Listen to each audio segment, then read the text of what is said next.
In this episode, we share our key lessons of 2023 and welcome in 2024. 2023 was a year of highs and lows, and we offer our insights of how it helped us grow personally and professionally. We hope you enjoy it.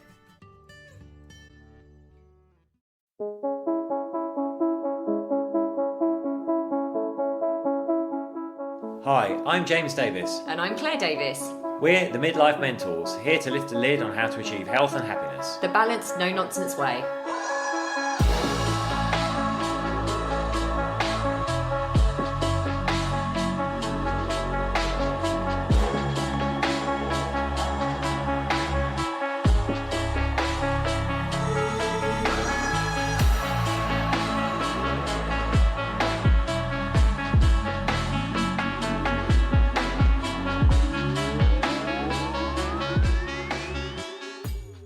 Hello and welcome to the first Midlife Mentors podcast of 2024. Hello, I'm Claire. I'm James. You forgot to say that. I You did always do that. It's been a hot minute, hasn't it, listeners? We had the best intentions to get this podcast done About 3 weeks ago. pre-Christmas and then between Christmas and New Year, but we have been hammered by illness of various kinds. We really have. So that's thrown us slightly off course. We really have. Hence, we're very late with this podcast. I got sick from just before Christmas, the week before Christmas, and I said, yeah, let's do this podcast.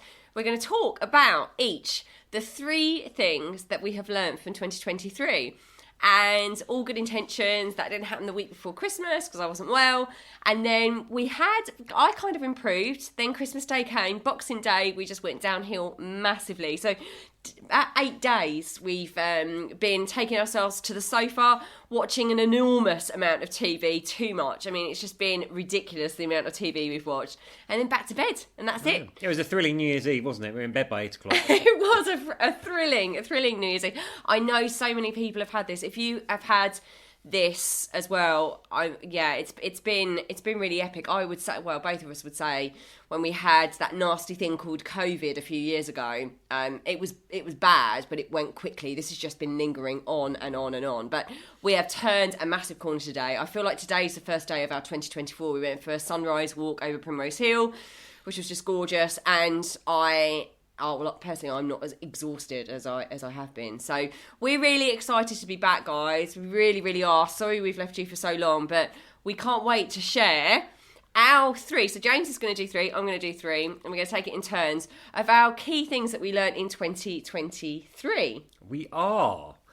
Well, I guess mine is sometimes things don't go as planned or happen in the time scale you're expecting them to, but I've learned to actually relax into that and go, okay, that's fine. So that's not about having an excuse to take your foot off the gas, but just, realising that sometimes the path isn't as always straightforward as it might seem. So it might just take a little while and a little meandering to get there. And that's been a big lesson for me. I think that would be called patience, wouldn't it, as well? Yeah, more patience. Yeah, absolutely. I think that's definitely one of mine as well. And I know some of you have listened to our podcast for a really long time. You'll know it's been splattered throughout some of the podcast episodes we've done that 2023 wasn't exactly how we'd planned it. There's lots and lots of stuff that went on that kind of thwarted many efforts that we had, like a lot of groundwork that we'd put in 2022, actually. So yeah, I agree with that one 100%. A little bit of not actually fretting when things aren't happening as quickly as you'd hoped. Yeah. Exactly that. So let's hear one of yours. So one of mine is actually about community. Really, I didn't understand for a really long time. We've been heads down being online entrepreneurs. We were kind of forced into being online entrepreneurs when COVID happened. We obviously ran our retreats, in-person retreats for so many years, and no one could travel. And we wanted to do online stuff, and we were already. But I think that was kind of really forced on us. And for some reason, I didn't actually put my head up and take a breath for about 3 years. And I realised that I was actually feeling quite down and isolated, even though that I've got James here, kind of just working in your own flat all the time, not putting yourself out there, not going to networking events, not meeting friends, not going and making new friends, not going and doing new things. I mean, the amount of new things I did last year was just amazing. I went to loads of networking events. There's been lots of amazing opportunities that came up in 2023 just because I started putting myself out there a bit more. So actually, I learned that I absolutely thrive. I mean, I'd completely forgotten. I thrive off human connection. I thrive off being around people and feeling their energy and vibing with people. So that was a massive one for me, and it really brought my energy up. It really helped me feel more excited about the future of the business. So that was definitely my top one. And I like that one as well, because we did get out and start networking more in, I think, in the second half of the year. And it was really inspiring to get out there, meet people, see what everyone else is doing, just have meetings for the sake of meetings, making new connections. Well, we did that in America. Opened up new opportunities as well. Well, we did that in America, didn't we? I think the month of America where we were travelling around, it's not only are you putting yourself in new situations and new places, but you're meeting such a variety of people, and that makes you feel alive, because that's what we are supposed to do as human beings. We are supposed to do that. So I would always say to you, if you are feeling low, I did a reel on this on TikTok, and it actually did super well. I feel like lots of people really resonated with me saying this, but if you are feeling low, if you are feeling depressed, actually ask yourself, is it because I'm not going out there and putting myself out there enough? Am I not connecting with people enough? Because actually it really is so important for our mental well-being.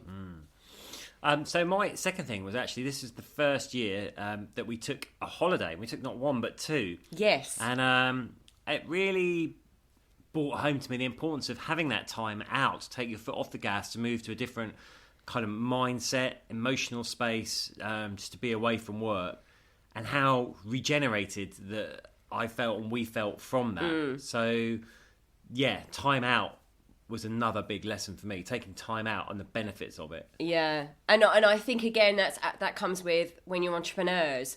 You get fooled into this stuff. It's like an either or.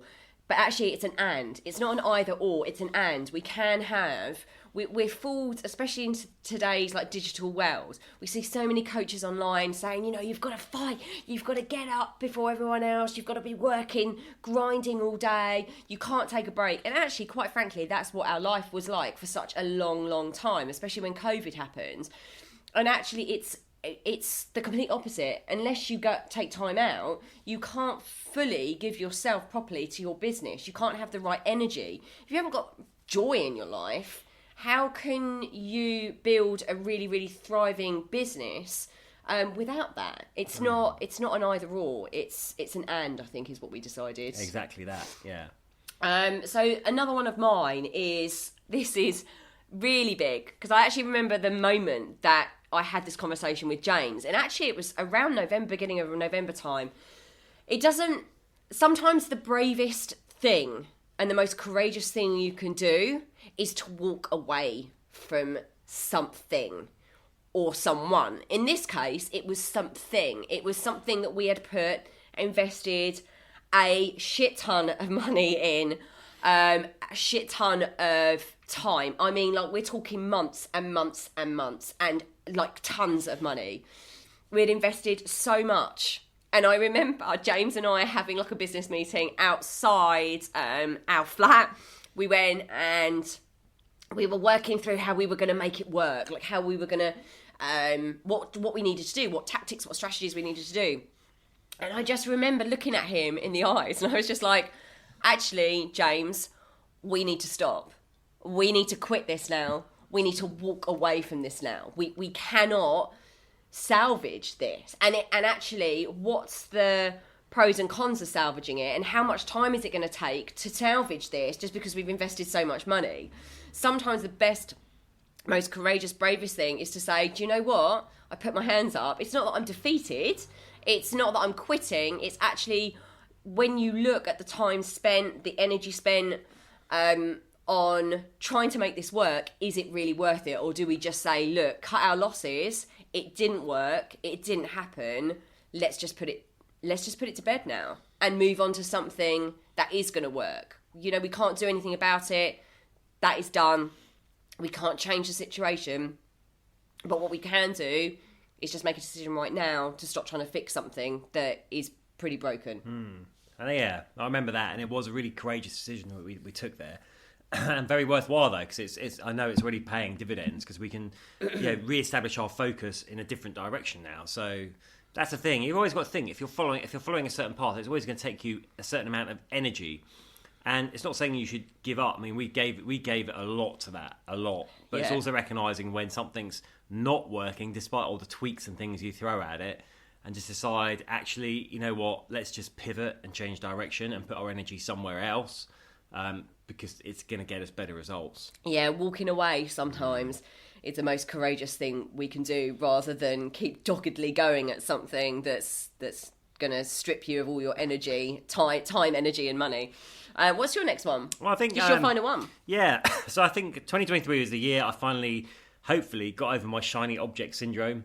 So this has been me all the way through. I'm always looking for new ways to do things. I'm always dazzled by this approach, that approach, this methodology. But I think I realised that there might be 101 different approaches out there, but not all approaches work for all people. Just pick something and stick with it, being consistent till you get the results. So that was my takeaway from 2023, and that means that going into 2024, my big thing is just focus and consistency. And this is so true of like health as well, right? We can do this whole this whole shiny object thing when it comes to fitness and well-being. We can think, oh, it's not working quickly enough, it's not, I'm not feeling as healthy as I wanted to, the weight's not coming off as quickly as I wanted it to. Something that I did back there, years ago, worked quicker, I'm going to switch back to that, even though it actually didn't work consistently for a long time and it wasn't sustainable. And I think, that's something that I've definitely learned as well. It's definitely last year, it's about being really consistent with something and not keep looking at other alternatives, because we're in this quick fix society, aren't we? Yeah. Where we're told that things should happen really, really fast, in business, in weight loss, in everything. And I think actually just understanding that you get out what you put in, and to really ask yourself, am I really, really putting the consistent effort into this before I jump ship? Before I go for the next shining object, am I really, really investing in this? Have I done all I can to make this one work? Exactly that. Sorry, my throat's getting a bit dry here. We're both still coming out that sick note phase. I'm sorry to have coughed in the microphone. My final one is, it doesn't matter how bad things are, we always have a choice about how we view them. And I think this is something that we talk about a lot, but it's been so important for me to remember that. It's allowed me last year, where we had lots and lots of obstacles, to actually be quite calm in the storm of things, and just know that unless I see this as an opportunity, I'm going to fall down and I'm going to stay down. Like I have a choice. I either see this as something that's going to break me, or I see this as something that is an opportunity. And I am very blessed that it doesn't matter at the time whether I just think that this is the worst thing that's happened and it's a nightmare and we've lost this money and we've lost this time or whatever. Actually, what's the opportunity in this? How have I grown? What kind of person have I become because of all these things that happen, not only just last year, but throughout my life? What person have I become? And I have to say, 2023, I've done so much like deep inner work. I hate that, deep inner work. But, like deep inner healing of what needed to be healed because of those things that happened. If those things hadn't happened and it had all been hunky-dory and everything was fantastic, then I wouldn't have had to dive deeper into my own healing and really understand what makes me tick, what really makes me feel at home in my own skin. And coming home into my own skin has definitely been a resounding win and a success of 2023, but that wouldn't have happened unless we'd have had all of these obstacles coming up. So that, again, I knew that anyway, but it just really solidifies. You have to have that mental attitude. You have to have that understanding that all of this is meant to be. And there is some path, there is some route that you don't know about yet, that the universe, God, whatever you want to call it, is actually taking you towards. And I think that trusting and that surrendering and that acceptance really, really served me very, very well last year, and has made me much more resilient and much more excited about going into 2024. We are excited about 2024, aren't we? Yeah, apart from the Super fact that we're excited. both trying not to cough. I know. But we will get over this. I reckon another 48 hours and we're through this. Yeah. Well, I can already feel, it's really interesting, isn't it, when you're sick, and we had so many plans scheduled for work stuff at the end of 2023, so many other things other than doing this podcast. And I just think, the reality is you do get low. You're like, oh, I don't feel very well. I've got all of these exciting things I want to do, and we're thwarted yet again. But again, it's about seeing the opportunity in that. And there are so many, like the last couple of weeks, I've had some really amazing ideas. Just being able to have the time to really sit with myself and not be able to do anything else. There's been some really profound things that have come up for me, and really creative ideas that have come through that actually, if we kind of go, you don't create the space for those to come in. So I'm blessed with that as well. So very, very excited that today I can feel my soul feeling lighter, lifting and feeling lighter, and being very, very excited about 2024, the people that we're going to become in 2024, the amazing things we're going to do, the amazing people that are going to help, clients we're going to help. And Exactly. Speaking of which, we will be kicking off a new intake of our Midlife Reset program this month in January. It is truly a life-changing program. A client messages over the Christmas period saying the results are astonishing in mind and body. Yeah. So if you want in on that, just drop us an email, team@themidlifementors.com, or use the website to book a call in with us. Yeah. We'd love to speak to you, and we'd also love to hear what are your lessons in 2023 and what are your maybe goals and ambitions for 2024. Tell us what your we might even do like a 2024 goals for Claire and James, and because actually we just wanted to do the review of 2023, but do share your summary of 2023 with us, your goals for 2024, anything you would like us to talk about on the podcast. We'd love to know, because we want to serve you at the highest level. Also, I just want to mention as well, we are running a retreat at Punta Romano in Marbella. Now, we've been running these for like 7 years, apart from during COVID, but we've been backwards and forwards to Punta Romano. If you don't know, we also have a business called 38 Degrees North. That's, if you're looking on the web, on the old interweb, 38 Degrees North is all spelled out. So 38degreesnorth.com. You will see there that we've had like 12 years now of running award-winning retreats. They change people's lives. And these are not our words, they're the words of our clients. If you are looking for a reset, coming into 2024, where you understand the tools and techniques to really, really regain control of your body, your mind, and your life and your soul, and really walk away with stuff that's going to help you sustain this for the rest of your life, then we would love to have you. The dates are 1st of February. Yeah. 1st of February. And it's a 3-night stay. And as I said, it's at the stunning Punta Romano Resort and Spa. You'll have the most out of this world time, and you will come away having your life change. So I'll put in the show notes, I'll put the link to the retreat. But also, as I said, go to 38degreesnorth.com, see all the press, all the client reviews and everything. So we are sending you so much love. Happy New Year. Happy New Year. Here's to an amazing 2024, and we'll speak to you next week. Bye. Lots of love.